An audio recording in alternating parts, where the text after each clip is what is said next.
दोस्तों, बहराइच हिंसा मामले में जो फैसला कोर्ट का आया है वो परेशान करने वाला तो है ही है, और इसके साथ साथ एक अजीब सी तकलीफ सी जो है महसूस हो रही है। सिर्फ इस बात को लेकर नहीं कि वो एक मुसलमान है या फिर वो किसी दलित समाज का है या वो किसी समाज से आता है। इस बात को लेकर कि जो कोर्ट संविधान को सर्वोपरि मानना चाहिए या माना जाता है, उसके बदौलत उसी के हिसाब से ही फैसला सुनाया जाता है।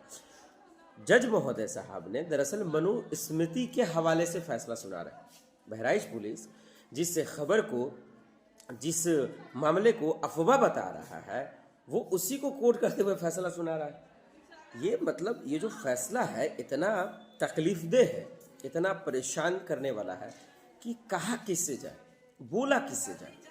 क्योंकि कोर्ट का मामला है, आप उनका फैसला तो सर्वोपरि है, उन पर तो सवाल ही नहीं उठा सकते। लेकिन जिस चीज़ का आप हवाला देते हैं, जिस चीज़ को कोट कर रहे हैं, 142 पन्ने का जो फैसला सुना रहा है, उसको पढ़ने के बाद मतलब यार बोला क्या जाए, ये समझ से बाहर है। जिस बाबा साहब के सामने देश के प्रधानमंत्री अमित शाह जी, तमाम लोग नतमस्तक हो जाते हैं, उनको फैसला नहीं माना जाता। उन्होंने मनुस्मृति को जला दिया था, और ये जज महोदय साहब उसको कैसे भूल सकते हैं। उनको पता है कि कोई भी फैसला आईपीसी की धारा और ख़ास करके संविधान के तहत ही होता है। मैं तो कानून का जानकार नहीं हूँ, मैं तो एडवोकेट भी नहीं हूँ, लेकिन यार इतना तो कॉमन सेंस है, इतना तो जानता ही हूँ, इतना तो पढ़ा लिखा ही हूँ कि संविधान से बड़ा तो कुछ है ही नहीं इस देश में। लेकिन इसके बावजूद बहराइच मामले में जो फैसला आया है, सरफराज को जो फांसी की सज़ा सुनाई गई है, बाकियों को जो उम्र कैद की सज़ा सुनाई गई है, मैं उस पर कोई सवाल खड़ा नहीं कर रहा। मुझे उससे कोई एतराज़ नहीं है। गलत गलत होता है, और किसी की मौत और हत्या हत्या होती है, उसमें जात पात होता ही नहीं है। गोपाल मिश्रा वो भी किसी का भाई है, वो भी किसी का परिवार का बेटा है, वो भी मेरा भाई हो सकता है। लेकिन आप सोचिए कि अगर इस तरीके से फैसला होने लगे, मनुस्मृति के नाम पर होने लगे, जिसको भीमराव अम्बेडकर जी ने जला दिया था, अब क्या कहिएगा।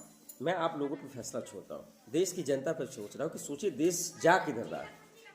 जिस संविधान को आप ताकत मानते हैं, जिसके बदौलत आप बोल रहे हैं, हम बोल रहे हैं, हम सांस ले रहे हैं, आप सांस ले रहे हैं, आज उससे आगे कैसे आगे बढ़ रहा है मनुस्मृति, आप इसको समझिए। दर्शकों, मैं सिर्फ 1 से 2 दिन के लिए मैं बिहार आया था इमरजेंसी में, और जब से मैंने इस खबर को देखा, यकीन मानिए मैं हैरान हूँ, मेरे रोंगटे खड़े हैं। इस देश में क्या हो रहा है। इस देश में पूर्व सीजीआई गवाई के जिस्म पर कहें या उनके मंच पर कहें कि जूता फेंका जाता या हमला किया जाता, उस वकील का कुछ नहीं होता, राकेश किशोर का। अब सोचिए कि आखिर ये क्या मामला हो रहा है। जिस मुसलमानों की लिंचिंग होती है या किसी समुदाय या दलितों के लोगों का लिंचिंग होता है, उसको कुछ नहीं होता है, उसको फांसी नहीं होती, कुछ नहीं होता है। लेकिन सोचिए कि जिस बहराइच पुलिस ने ऐसी खबरों को, जो सोशल मीडिया पर नाखून नोचना, करंट लगाकर मारना जैसी खबरों को अफवाह बता दिया हो, उसको जो है फैसले में कोट किया जाए, क्या बताया जाए। मतलब इतनी तकलीफदेह ये खबर है, इतना मतलब सोचने और हैरान करने वाली खबर है कि जो लोग संविधान बचाने की लड़ाई लड़ रहे हैं, वो आखिर क्यों लड़ रहे हैं, आप इस खबर से अंदाज़ा लगा सकते हैं। जज महोदय पे तो मैं कुछ बोल नहीं सकता, नहीं तो भाई हम लोग तो गरीब लोग हैं, आम लोग हैं, कुछ उल्टा पुल्टा हो जाएगा, केस ठोक देंगे, जेल में ठूस दिया जाएगा। जो बोलने वाले हैं उनको तो यही किया जाता है।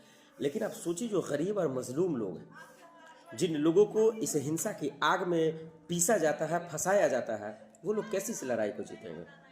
वो वकील, वो समुदाय आज जश्न मना रहा है जो मनुस्मृति को मानते हैं। लेकिन आप पे मैं फैसला छोड़ता हूँ कि क्या ये देश मनुस्मृति से चलेगा या संविधान से चलेगा। सोचिए अगर मनुस्मृति से चलेगा तो उन दलितों का क्या होगा, उन गरीबों का क्या होगा, उन मजलूमों का क्या होगा जो संविधान के बदौलत आज बोल रहे हैं। या तो मनुस्मृति को मानने वाले लोग तो इस देश में छोटी जाति को रहने देंगे, दलितों को तो रहने देंगे, उनका तो कचुम्बर निकाल देंगे।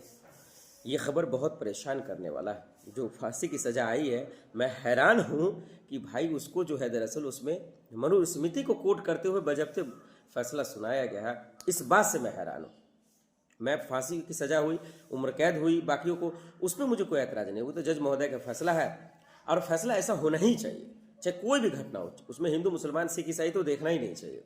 संविधान के तहत, आईपीसी धारा के तहत जो भी फैसला होना चाहिए, सुनाना चाहिए सबूत इकट्ठा के बाद, ताकि ऐसा कोई दोबारा घटना ना हो, कोई दंगा ना हो, कोई हिंसा ना हो, उसमें गरीब मजलूम आम लोगों की जाने ना जाए। लेकिन मनुस्मृति के नाम पर अगर ऐसा खेल खेला जाएगा तो एक लाइन मेरे दिमाग में आता है, बोले तो बोले क्या, करे तो करे क्या। बहुत परेशान हूँ, बहुत दुख हूँ मैं इस तरह की खबरों को देखकर। आप लोगों को छोड़ता हूँ कि बहरहाल इस मामले में जो फैसला आया है, आप लोग क्या सोचते हैं।